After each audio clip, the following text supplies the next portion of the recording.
Madandang umaga, gigisingin ko na nga itong aking panganay na anak dahil nga unang araw ng eskwela. Maaga ko nga siyang pinatulog kagabi at nang kasabi ko ay hindi siya mahirap gisingin ngayon.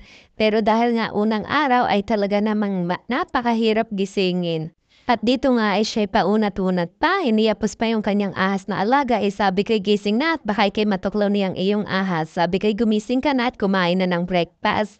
At ako'y mag-aayos pa ng iyong mga baon at ang iyong kapatid ay naiwan doon mag-isa. At paglabas ko nga ay tingin-tingin sa may pinto si Aya, akala niya yata'y siya'y naiwan, kawawa naman. At kagabi pa nga lamang ay tinanong ko na siya kung ano ang gusto niyang baunin sa eskwela at ang gusto nga daw niya ay hotdog sandwich. Kaya naman kagabi pa lamang ay nilagay ko na itong hotdog dito sa taas at nang kako nga ay paggising ay hindi pa frozen at nang hindi mahirap prituhin. Nilabas ko na nga rin pala dito itong grapes at ubas na babaunin niya. Ito nga yung paborito niyang hotdog, chicken hotdog ay hindi ko nga napansin na spicy pala itong nakuha ko.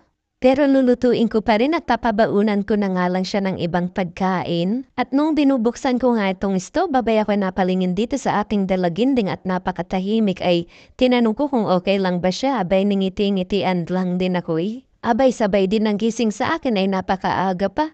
Ako nga ay matagal nang gising at bago talaga ako nakababa sa bed ay talaga namang nagtagal dahil nga dinahandahan ko pa. At kung kailang nakababa ako sa bed ay saka naman siya nagising. Ay di pa hikab-hikab tuloy siya ngayon. Tingnan niyo naman itong hotdog. Napakalaki. Ganyan din ba kalaki ang mga hotdog niya? Mapapasana all ka na lang talaga. Hinugasan ko nga muna itong hotdog at nang lumambot-lambot abay napakatigas eh. At tapos saka ko siya hiniwa-hiwa. Ganyan din ba kayo magluto ng hotdog? Hinihiwa-hiwa. Bakit nga kaya ito laging hinihiwaan pag niluluto? Ay sa totoo nga lang ay katagal ko nang kumakain ng hotdog ay hindi ko alam ang dahilan kung bakit ito'y laging kailangang may hiwa pag niluluto. Ayan na nga, naglagay na ako ng mantika at nang maiprito na itong hotdog na ito. Ako nga ay mahilig din talagang kumain itong hotdog. Kayo din ba? Abay ngayong tumatanda na ay nawawala na ang hilig ko sa pagkain ito. At habang hinihintay ko ngang uminit itong kawali ay ibinalik ko na itong hotdog dito sa freezer para patigasin ulit. At nung isasarado ko nga ay nakita ko itong pizza pop ay inilabas ko na nga rin dahil nga maanghang yung hotdog ay sabi ko pagbabaunin ko siya nitong pizza pop para kung hindi niya kainin yung hotdog ay di meron siyang ekstrang pagkain. Ako nga'y naninibago dito bakit tahimik yung aking dalaginting. Abay paglingon ko ikinakain na yung wire ng charger.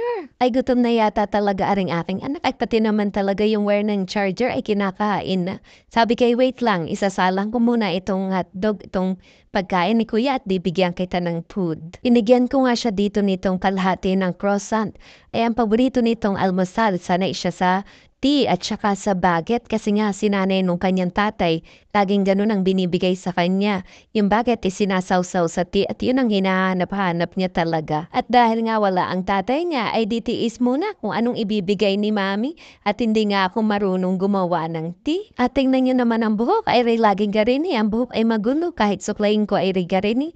Pag inipitan po naman ay kinukuha niya at kanyang kinakain. At ito ko naman ilalagay yung mga pagkain niya. Meron siyang ubas, strawberry at saka chips at kung ano-ano pang pwede kong mailagay. Kinatanggalan ko na nga ito ng mga dahon-dahon at nang para naman pagkain ng ating anak ay madali na laang para sa kanya.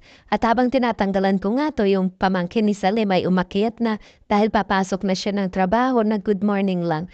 At tatlo nga lang ang ipinapabaon ko kay ba dahil nga ang kasya lamang dito sa container ay tatlo lang talaga. At nilagay ko na rin dito yung 4 na ubas. At pagkatapos nga ay akin namang tiningnan itong aking anak. Abay naku, nakuha na yung mga tinapay. Nagsariling sikap na marunong na sa buhay talaga itong aking anak eh. At sunod ko namang inihanda ay itong breakfast ng aking anak. Abay hindi pa nagising, ano pa yung nangyari? Malamang tulog na tulog pa yun. Ay siya naman ay marunong nang gumawa ng kanyang sariling breakfast at dahil nga unang araw ay di ako na lang ang gagawa. Napakasimpleng bagay lang naman na rin. Kaya lang ay talaga namang tinuruan na namin siyang magawa at nang siya ay matuto. At ito nga Nutella chocolate ang ipinapalaman ko ay matigas na gawa ng sinasaid ko lamang ito. Ay sayang naman kung hindi sasaid.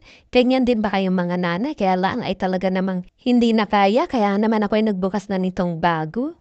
Ay nung ako'y bata pa, ang aking almusal ay palaging sinangag o kaya bahaw. o kung ano mang natitirang mga paninda ni inay, yun ang aking almusal. Abay, aray ang gusto ay aring tinapay na laging may palamang chocolate o kaya peanut butter o kaya kung ano mang jam, strawberry jam or kung ano man. At aring ang aking anak ay gusto pa'y ginugupit aring gilid. Abay, sayang ay hindi, wala naman ako magawa at hindi naman kinakain pagka mayroong gilid o kaya naman kapag siya ang nagtatanggal ay talaga namang napakaraming tira. Kaya na nga yung kanyang almusal o 'di ba? Napakasimple lamang. At pagkatapos nga ay siya pinuntahan ko na dito tay wala pa yatang balak gumising. Sabi ko, gising na, ikaw ay late na. Abay nakitay ako ay nagdi-video, sabi sa akin ay Recording. at ginagawan ko na rin siya dito ng kanyang inumin at ang request niya sa akin ay fresh milk daw. Nalagyan ko daw nitong Nesquik strawberry. Ang mga bata talaga ngayon kung ano-ano mga pagkain ay hindi ko maalam kung anong klaseng pagkain ito. Ay kahit nga hindi ko alam kung anong mga klaseng pagkain ito ay hinahayaan ko na lamang at kung yun ang makakapagpagana sa kanyang pagkain ay bakit hindi? Minicrowave ko nga 'to at para naman hindi malamig sa kanyang sikmura at warm na nga itong pink milk ng anak ko kaya iniabot ko na sa kanya. At sinunod ko na ngang i-microwave itong pizza pop niya. Bali 2 minuto ito, tag 1 minuto magkabila. Pero sa high dapat kasi nga frozen siya. At lalagyan ko rin siya dito ng Cheetos. Itong ng aking panganay ay nagrereklamo. Masyado daw marami ang nilagay kong Nesquik sa milk niya. Siguro masyadong napatamis yung lagay ko. Sabi ko, magalala bukas kalahating kutsara na lang ang ilalagay ko. At tapos na nga itong pizza pop. Kaya naman itong hotdog buns naman ang ima-microwave ko ng 10 seconds lang. At habang ako'y nagkukuting-ting nga dito, may request pa itong aking panganay. Gumawa daw ako ng apple pie at namimiss niya daw ang apple pie ni Tita Uday niya. Ay sabi ko nga sa kanya dito ay si Tita Uday niya lamang ang marunong gumawa nun. Kaya hintayin niya na lamang si Tita Uday ang gumawa nun para sa kanya. At ibabalot ko nga lamang dito sa aluminum foil itong hotdog sandwich niya. At tinanong ko nga siya dito kung ano bang gusto niyang ilagay ko. Ang sabi niya ay ketchup lang. Ayaw daw niya ng mayo chop. Aba nagbago. Dati kasi ang gusto niya ay mayo chop. Na yun ay ketchup na lang. At sa wakas, natapos din. Parang ang tagal kong sa iya lang naman ang aking inayos na babaunin niya. At habang inaayos ko nga to, si Ba naman ay nagtututbrush na. Nakaligo na siya kagabi dito kasi sa gabi na diligo. Kasi nga pag nagwi-winter sa umaga malamig kaya mas advisable talaga na maligo sila sa gabi. At ito nga nilagay ko na sa lunch bag niya itong lunch box niya. At nilapitan niya ako dito nitong aking anak kasi pabubuksan niya tong brief niya at nakita niya nakakamera nahiya siya. Kaya nagtago. Ay sabi ko nga sa kanya dito ay huwag siyang mahiya at ang kanyang nanay malapit ng ma-discover ay magiging artista na. Uy! Manifesting ba? Wala namang masama, di ba?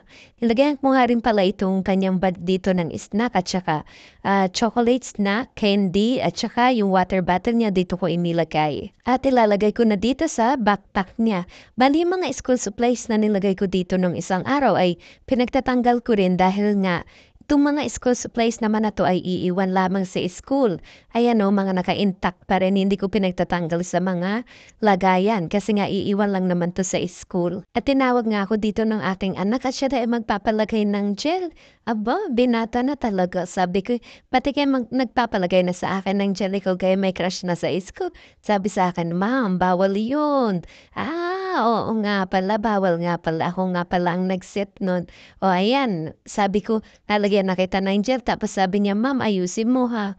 Tapos nagrereklamo pa siya sa akin dito at parang weird daw yung kabilang side. Parang hindi ko daw naayos yung paglalagay. Sabi ko, humarap ka dito at nung nilalagyan ko may sabi ko, wow, ang pogi-pogi naman ng anak ko. Sabi niya sa akin, syempre anak mo ako eh. Good, sabi ko naman. Tapos sabi niya sa akin dito, alam mo ma'am, ikaw talaga ang the best ma'am ever. Wow. Sweet talaga tong anak ko. Kahit lagi kong napapagalitan, ay hindi nagbabago. Sweet pa rin sa nanay niya. At sabi ko nga sa kanya dito, ay siya magbibihis na rin ako. At siya nga ay iyahatid ko sa school at nang makilala ko yung kanya mga teacher. At tingnan mo nga naman itong batuta na ito ay kasama pala. Gusto ring maghatid sa kanyang kuya. Apat ang lola ay sumama rin. Akalain mo yung maghatid lang sa school ay mag-anak pa kami. Na yung araw lang nga na ito ko ihahatid si Ba dahil nga first day. Pero the rest ng school niya ay meron naman siyang bus. At malapit na nga kami dito sa school, ayun natatanaw ko ng school. At dito na nga kami sa school ni ba, akala ko wala akong mapaparkingan kasi nga halos lahat ng parents ay naghatid. At nung papasok na nga kami dito ay sinabihan kami ng isang staff na sa playground nga daw lahat mag-meet para nga daw dun i-welcome itong mga estudyante. At ito nga yung daan papunta dun sa likod, parang pinaka-playground nila to. Ito rin yung pinaka-meeting place nila. Paghatid sa kanila ng bus service nga dito sila dediretso para manglaro muna sa umaga, mag-exercise muna sila. At meron din silang palaruan dito. At bawat teacher pala dito ay may mga hawak na balloon. At bawat balloon niya ay may nakasulat kung ano yung grade. So yung mga estudyante, pupunta sila sa designated grade nila. At dahil nga nakita na ni Ba yung teacher niya, iniwan ko na siya dun. Yun lamang. Bye-bye!